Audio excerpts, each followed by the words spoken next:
श्री शिवाय नमस्तु भयम। दोस्तों, जैसा कि आप सभी लोग जानते हैं कि 13 अगस्त 2026 यानी गुरुवार को पड़ रही है सावन मास की शुक्ल पक्ष प्रतिपदा तिथि। और दोस्तों, यह वो तिथि है जो सावन मास में पड़ने वाली सबसे बड़ी तिथि है, क्योंकि यह गुरुवार के दिन पड़ रही है और इसका बहुत ही बड़ा और विशेष महत्व होता है। पूज्य गुरु जी ने कहा है कि अगर कभी भी मौका लग जाए और सावन मास की प्रतिपदा तिथि गुरुवार को पड़ जाए तो आप लोगों को 7 चने की दाल वाला उपाय तो अवश्य ही करना चाहिए। इन दोनों का संयोग बहुत कम आता है और इसी के साथ में गुरु जी ने अपनी शिव पुराण कथा में बताया है कि इस दिन आपको 7 चने की दाल वाला उपाय तो आपको अवश्य ही करना चाहिए, क्योंकि ऐसा दिन पूरे साल में सिर्फ एक ही बार आता है। और दोस्तों, आप सभी लोग जानते हो कि गुरुवार प्रतिपदा तिथि का अगर सबसे बड़ा कोई उपाय है तो 7 चने की दाल वाला उपाय। तो दोस्तों, इस गुरुवार प्रतिपदा तिथि के दिन आप लोगों को इस 7 चने की दाल वाला उपाय को जरूर करना है। बहुत सारे लोग होंगे जिन लोगों ने इस उपाय को ना किया हो, मतलब पूरा साल निकल गया, उन्होंने किसी भी दिन इस 7 चने की दाल वाला उपाय को ना किया हो। पर दोस्तों, आपके पास एक आखिरी मौका बचा हुआ है, जो कि 13 अगस्त गुरुवार प्रतिपदा तिथि के दिन है। तो इस दिन आप लोगों को इस वाले उपाय को जरूर कर लेना है। भले ही आपने मास भर इस उपाय को ना किया हो, पर अगर आपने इस सावन मास के गुरुवार प्रतिपदा तिथि के दिन अगर इस वाले उपाय को कर लिया तो आपको इस उपाय को करने का वह फल मिलेगा जिसकी आपने कभी कल्पना भी नहीं करी होगी। इसीलिए आप लोग इस वाले उपाय को एक बार जरूर कर लेना है, ताकि आप लोगों के हाथ से ये मौका ना जा सके और आपको इस उपाय को करने का फल मिल सके। दोस्तों, ये उपाय पंडित जी ने अपनी अभी की ही श्री शिव पुराण की कथा में बताया है, जिस उपाय को आज हम आपको बहुत अच्छे से समझाने वाले हैं। इस वीडियो को देखने के बाद इस उपाय को समझने के लिए आपको कोई और वीडियो को देखने की जरूरत नहीं पड़ेगी। तो चलिए दोस्तों, उपाय को शुरू करते हैं। देखिए, ये इस सावन मास के गुरुवार प्रतिपदा तिथि के दिन ये इतना खास होता है, इतना महत्वपूर्ण होता है। देखा गया है कभी कभी बड़े बड़े पूजा पाठ अनुष्ठान से जो मनोकामना नहीं होते, वह सावन मास के गुरुवार प्रतिपदा तिथि के दिन एक छोटे से उपाय करने से ही आपकी मनोकामना पूर्ण हो जाती है।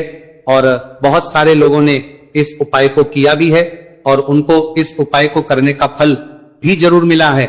अगर आप लोग भी इस उपाय को करना चाहते हैं तो आप इस उपाय को पहले अच्छे से समझ लेना, सुन लेना, उसके बाद करना। आपको इस उपाय का फल जरूर मिलेगा।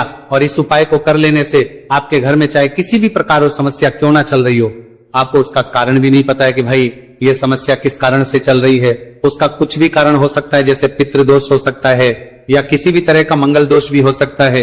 तो इस दिन आप लोगों को ये वाला उपाय कर लेना है। ये एक ऐसा उपाय है जिस उपाय को अगर किसी विशेष दिन पर किया जाए तो भाई उस विशेष दिन का जो है वो तो हमें मिलता ही मिलता है, पर हमने उस दिन पर इस उपाय को है तो हमें उससे भी बड़ा फल मिलता है और फल बहुत जल्दी मिलता है, क्योंकि आप इस उपाय को बहुत ही बड़े और विशेष दिन पर कर रहे हो।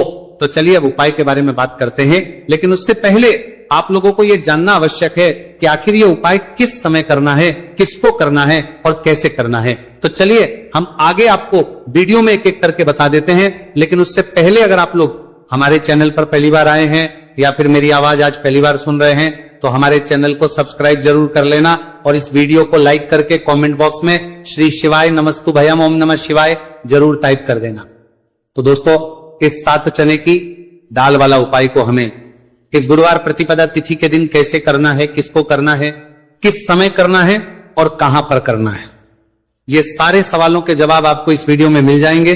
और जो ये देखेगा भाई उसको 7 चने की दाल वाला उपाय जरूर करना चाहिए, क्योंकि इस दिन एक चने की दाल का भी बहुत ही बड़ा और विशेष महत्व होता है। और जब बात आपका महत्व होता है, चाहे 7 चने की दाल वाला उपाय की, तो ये सोने पर सुहागा वाली बात हो जाती है और ये एक बहुत ही बड़ा उपाय हो जाता है इस गुरुवार प्रतिपदा तिथि का। तो अब दोस्तों, इस 7 चने की दाल वाला उपाय को आखिर करना किसको है, सबसे पहले हम लोग वह बात जान लेते हैं। तो देखो, घर की जो बड़ी माता होती है उन माताओं बहनों में से कोई भी एक बड़ी माता बहन इस वाले उपाय को कर सकती है। और दोस्तों, अगर आप चाहे तो अपने घर में से सभी सदस्यों को भी इस उपाय को करवा सकते हैं। अगर किसी व्यक्ति की खुद की कोई मनोकामना है, खुद की कोई दुख और परेशानी है, जो कि वो अपने लिए ही करना चाहता है इस वाले उपाय को, तो वो खुद अपने लिए भी कर सकता है। बाकी अगर कोई घर में से ऐसा है जो कि अपने पूरे घर परिवार की सुख और शांति के लिए ये वाला उपाय करना चाहता है, तो भाई वो भी कर सकता है, उसमें भी कोई वाली बात नहीं है। कहने का मतलब यह है कि इस उपाय को हर एक सदस्य भी कर सकता है और पूरे घर परिवार के सदस्य के लिए घर की बड़ी माताओं बहनों में से कोई एक माता बहन भी कर सकती है।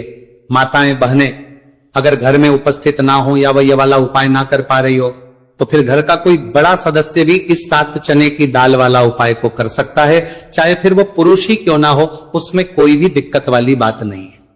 अब दोस्तों जो अगला प्रश्न निकल कर आता है वो ये आता है इस उपाय को लेकर कि आखिर इस उपाय को हमें किस समय करना, सुबह के समय करना है कि शाम के समय करना है। तो देखो इस वाले उपाय को आप लोग सुबह के समय भी कर सकते हो और शाम के समय प्रदोष काल में भी कर सकते हो। अब अगर आप पूछो कि भाई सब सबसे उत्तम समय कौन सा रहेगा इस 7 चने की दाल वाला उपाय को करने का, तो हम आपसे बस यही कहेंगे कि इस उपाय को आप सुबह के समय करेंगे तो ज्यादा बेहतर होगा। बाकी अगर प्रदोष काल शाम के समय भी करेंगे तो भी अच्छा होगा, उसमें कोई भी दिक्कत वाली बात नहीं है। तो अब दोस्तों जो अगली सबसे बड़ी और महत्वपूर्ण बात आती है वह यह आती है कि सुबह अगर हम उपाय को करेंगे तो हमें कितने बजे से लेकर कितने बजे तक के बीच में करना है, और शाम के समय प्रदोष काल में करेंगे तो हमें कितने बजे से लेकर कितने बजे के बीच में करना है। तो देखो सुबह जितनी जल्दी हो सके आप उपाय को करने की कोशिश करना। बाकी अगर किसी कारणवश लेट भी हो जाओ, थोड़ी देर भी हो जाए, तो 10 या 11 बजे तक भी आप कर लेना, पर 12 बजे से ज्यादा देरी ना हो, ठीक है, इस बात का ध्यान रखना। उसके बाद में दोस्तों अगर शाम के समय प्रदोष काल की बात करें, प्रदोष काल का जो समय है होता है वो शाम के 6 बजे से शुरू हो जाता है। मतलब शाम के 6 बजे से लेकर 7 बजे के बीच का जो समय होता है, यह समय प्रदोष काल का समय होता है। तो आप इस उपाय को 7 या 8 बजे के बीच में भी कर सकते हो। मतलब शाम के 6 बजे से 8 बजे के बीच में आप कभी भी इस वाले उपाय को कर सकते हो, उसमें कोई भी दिक्कत वाली बात नहीं है। देखिए गुरु बृहस्पति को मजबूत करने से हमें हमारे जीवन में सफलता की प्राप्ति होती है। यदि हमारा किसी भी प्रकार का कार्य अटकरा है, परिपूर्ण नहीं हो पा रहा है, तो हमें अपने गुरु ग्रह को मजबूत करना बहुत अधिक आवश्यक होता है। देखिए जब भी आपको ऐसा लगने लगे कि आपका जो जीवन है बहुत ही ज्यादा दुर्भाग्य के साथ बीत है, आपके कोई भी कार्य सिद्ध नहीं हो पा रहे हैं, तो जीवन में दुर्भाग्य को सौभाग्य में बदलने के लिए आपको यह चमत्कारिक उपाय करने चाहिए। तो गुरुवार की जो यह प्रतिपदा तिथि है आपके जीवन से सारे दुर्भाग्य को दूर करने वाली है। देखिए यदि आपका गुरु ग्रह मजबूत नहीं है, गुरु ग्रह से जुड़ी किसी भी प्रकार की समस्या है, तब भी आपको यह उपाय करना चाहिए। आपके विवाह से जुड़ी किसी भी प्रकार की परेशानी है, बुद्धि ज्ञान और विवेक से जुड़ी किसी भी प्रकार की समस्या है, साथ ही साथ जीवन में सौभाग्य की प्राप्ति करना हो, जीवन से दुर्भाग्य को दूर करना हो और जीवन में यदि सफलता की प्राप्ति करना हो, तो आपको ये चमत्कारिक उपाय जरूर करने हैं। देखिए आज के इस पूरे वीडियो में हम आपको 3 महा उपाय बताने वाले हैं और ये तीनों ही उपाय आपके जीवन की सारी समस्याओं को समाप्त करने वाले हैं। तो चलिए दोस्तों जान लेते हैं विशेष उपाय के बारे में। देखिए इस उपाय को करने के लिए आपको मात्र 7 चने की दाल लेनी होगी, यानी कि आपको 7 चने की दाल लेनी होगी। देखिए चने की दाल जब भी आप लेंगे तो ये कहीं से भी टूटी हुई भी खंडित नहीं होनी चाहिए, इस बात का आपको विशेषकर ध्यान रखना है। इसी के साथ में आपको एक तांबे के पात्र के अंदर शुद्ध जल लेना होगा और इसी के साथ में आपको एक स्टील की कटोरी लेनी होगी जिसमें आपको शुद्ध जल लेना है। इसी कटोरी के अंदर आपको 1 से 2 गुड़ के टुकड़े भी डाल देने हैं, यानी कि आपको गुड़ वाला जल तैयार कर लेना है। अब इन तीनों ही सामग्रियों को लेकर के आपको पहुंचना है भगवान शिव के मंदिर में। देखिए दोस्तों ये जो उपाय है आप इस गुरुवार प्रतिपदा तिथि के दिन सुबह से लेकर के शाम तक किसी भी समय में कर सकते हैं। देखिए दोस्तों सबसे पहले तो आपके पास जो 7 चने की दाल है, इसे आपको जो आपने गुड़ वाला जल तैयार किया है उसमें आपको डालनी है। 7 चने की दाल भी ले सकते हैं, 11 चने की दाल भी ले सकते हैं, 21 भी ले सकते हैं, और यदि आप 41 चने की दाल लेते हैं तो बहुत ही शुभ होता है।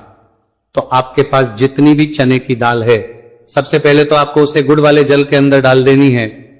अब देखिए दोस्तों आपके पास जो एक लोटा शुद्ध जल है, इसमें से थोड़ा सा जल सबसे पहले आपको भगवान शिव की शिवलिंग के सीधे तरफ जहां गणेश जी का स्थान होता है वहां पर आपको अर्पित करना है।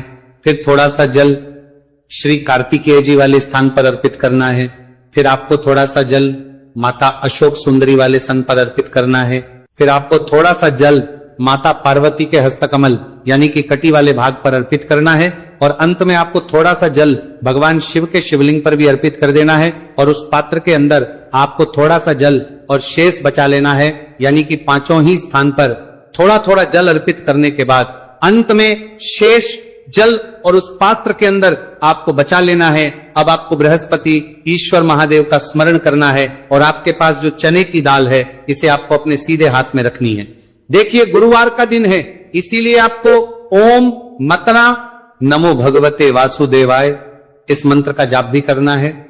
अब देखिए दोस्तों, आपके पास जितने भी चने की दाल है, चाहे 7 है, 11 है, 41 है, उतनी बार आपको बृहस्पतिश्वर महादेव का स्मरण है और ये जो चने की दाल है इसे आपको भगवान शिव के शिवलिंग पर अर्पित कर देनी है। आपको लगातार बृहस्पतिश्वर महादेव का स्मरण करते रहना है। अब देखिए अंत में जो आपने उस पात्र के अंदर शेष जल बचाया था इसे आपको भगवान शिव के शिवलिंग पर ही धीरे धीरे अर्पित कर देना होगा। श्री शिवाय नमस्तु भयम इस मंत्र का जाप करते हुए यह उपाय करने मात्र से आपका जो भाग्य है वह स्वर्ण के समान चमकने लगता है। आपके से जो भी दुर्भाग्य है वो दूर होता है। तो इस प्रकार से आपको ये उपाय कर लेना है। ये उपाय आप सुबह से लेकर के शाम तक किसी भी समय में कर सकते हैं। अब दोस्तों हम जान लेते हैं गुरुजी द्वारा बताए गए दूसरे उपाय के बारे में। देखिए इस उपाय को करने के लिए आपको सबसे पहले तो मात्र थोड़ा सा शुद्ध घी लेना होगा। देखिए आपको मात्र आधा चम्मच ही शुद्ध घी लेना है और इसी के साथ में आपको एक तांबे के पात्र के अंदर आपने ही घर से शुद्ध जल लेना होगा और इन सभी सामग्रियों को लेकर के आपको भगवान शिव के मंदिर में पहुंच जाना है। आप ये उपाय सुबह से लेकर के शाम तक किसी भी समय में कर सकते हैं। देखिए सबसे पहले तो आपके पास जो एक लोटा शुद्ध जल है इसे आपको धीरे धीरे शिवलिंग पर अर्पित कर देना है। श्री शिवाय नमस्तु भयम इस मंत्र का जाप करते हुए और बृहस्पतिश्वर महादेव का मन में स्मरण करते हुए अब देखिए दोस्तों, आपके हाथ की जो अंगूठे के पास वाली उंगली होती है, तर्जनी उंगली, उसमें आपको ये शुद्ध घी लेना है और इस उंगली से आपको शिवलिंग पर जहां माता अशोक सुंदरी का स्थान होता है वहां पर आपको इस घी से अच्छे से लेपन करना है। यानी कि माता अशक्त सुंदरी वाले स्थान पर आपको अच्छे से घी का लेपन कर देना है और आपकी जो भी मनोकामना है, चाहे आप अपने जीवन से दुर्भाग्य को दूर करने के लिए यह उपाय कर रहे हैं, जीवन सौभाग्य की प्राप्ति के लिए आपकी कोई मनोकामना हो, विवाह के लिए आपकी किसी भी प्रकार की कामना हो, जिस भी प्रकार की आपकी कामना है उसे परिपूर्ण करने के लिए आपको कोई प्रार्थना करनी है और इस घी का लेपन आपको माता अशोक सुंदरी वाले स्थान पर करना देना है। अब दोस्तों इस घी वाली उंगली को आपको कहीं भी साफ नहीं करना है, कहीं भी नहीं पहुंचना है, सीधे आपको अपने घर लेकर के आना है और इस घी की जो पहली बिंदी इसे आपको अपने मुख्य द्वार पर लगा देनी है और इस घी की बिंदी आप अपने घर में जहां भी आप धन रखते हैं वहां पर भी लगा सकते हैं। आपके घर में